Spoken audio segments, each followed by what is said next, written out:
Stop kejap. Ada tak kau ternampak video ni? Ramai usahawan buat jualan ratus ribu sebulan. Kereta tukar tiap-tiap bulan. Tapi bila mohon loan rumah, bank tetap tolak. Ish. Tolong jangan klik kalau korang nak menjual. Aku bukan sombong. Aku bukan tak nak support.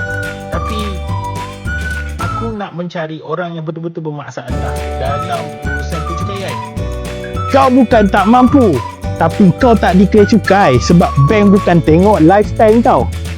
Bank hanya tengok bukti atas kertas. Bila kau declare cukai, barulah bank percaya. Okay, ini ada yang tekan klik, tak apa lagi, aku okey. Ini klik nak menjual bro. Kau nak jual barang kau kat aku. Aku buat iklan untuk aku jual servis aku. Tapi dah terbalik dah ni. Ada lagi satu tu call. Ada lagi satu tu bukan saja klik, dia terus video call aku. Aku buka video call tu, dia tengah terlantar kat hospital.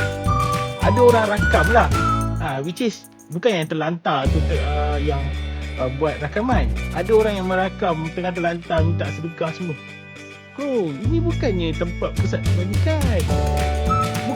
Aku bukan sombong, tapi salah channel bro, salah.